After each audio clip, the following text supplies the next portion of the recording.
ஹரே கிருஷ்ணா. அனைத்து புகழும் குரு மற்றும் கௌரவங்களுக்கே, எல்லா புகழும் சில புறப்பாதுக்கே. அனைவருக்கும் எனது பணிவான வணக்கம். ஸோ இந்த குரூப்பில் நம்ம டெம்பிள் மேனேஜ்மெண்ட் மற்றும் அசோசியேட்ஸ் இருவரும் இணைந்து நாம் ஏகாதசி அன்று நாம் எல்லோரும் ஒன்று கூடி நாம் இந்த நிகழ்ச்சியை எப்படி செய்யணுங்கிறத முடிவெடுக்கிறக்காண்டி இந்த வீடியோவில் நான் பேசுகிறேன். ஸோ இதில் ரொம்ப முக்கியம் நம்ம என்னவென்றால், பாகவதத்தில் வைசியர்கள், அதாவது வியாபாரம் பண்ணுறவங்களுடைய உண்மையான நோக்கம் என்ன அப்படிங்கிறத பிரபுபாதர் அழகாக சொல்லியிருக்கார். பிராமண பண்பாடை வளர்க்கணும், பசுக்களை பராமரிக்கணும், இறை உணர்வோடு இருக்கணும். இந்த 3 விதமான கட்டளைகளை வைசிய தர்மத்தில் உள்ளவங்க எல்லாரும் செய்யணும் அப்படிங்கிறத நமக்கு கொடுக்கப்பட்டுள்ள தர்மம். அதுதான் பாகவத தர்மம்.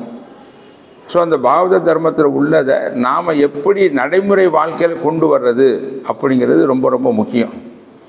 அதுக்கு நாம் எல்லோரும் ஒன்று கூடி ஏகாதசி தினத்தன்று தயவு செய்து அனைவரும் நாம் எல்லோரும் தோட்டத்தில் இணைந்து இருந்தோம் என்றால் ஏகாதசி விரதத்தை கடைப்பிடித்த மாதிரியே இருக்கும்.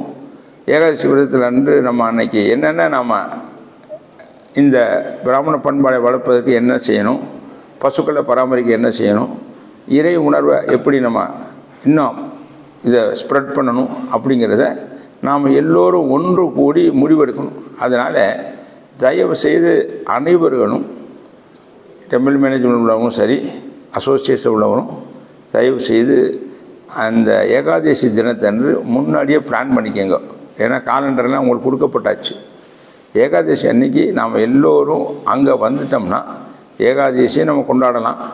அன்று இந்த நிகழ்ச்சியை மதியம் பிரசாதம் முடித்த பிறகு நாம் அனைவரும் ஒன்று கூடி பல திட்டங்களை நாம் இதுக்காண்டி செய்ய வேண்டியிருக்கு. இதுக்கு குருமராஜ் சில கட்டளைகள் நமக்கு கொடுத்துருக்காங்க. அதுகளை நம்ம நடைமுறைப்படுத்த வேண்டியிருக்கு. இன்னும் எவ்வளவோ விஷயங்களை நம்ம எல்லோரும் நடைமுறைப்படுத்த வேண்டிய நிலையில் இருக்கிறோம். ஸோ அதனால் ஏகாதசி தினத்தை அன்று அனைவரும் வருகிறது நல்லது. ரெண்டாவது, ஏகாதசி விரதம் இருந்து மறுநாள் துவாதசி தினத்தன்று நாம் வைசியராகிய நாம் தானம் பண்ணணும். ஸோ பிராமணருக்கோ பசுக்களுக்கோ நாம் எல்லோரும் தானம் பண்ணணும். தானம் பண்ணி தான் விரதத்தை நம்ம முடிக்கணும். அதுபோக ஏகாதசி விரதத்தன்று நம்ம செய்யக்கூடிய பலன்கள், அதுபோக ஒரு கோசாலையிலேருந்து பண்ணுறது, இதெல்லாம் நமக்கு அடிஷனல் பலனை தரும்.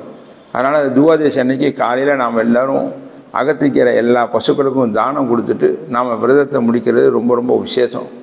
அதனால் தயவுசெய்து அனைவரும் இந்த ப்ரோக்ராமை தவிர்க்காமல் கலந்து கொண்டு பயனடையுமாறு வேண்டி கேட்டுக்கொள்கிறேன். ஹரே கிருஷ்ணா.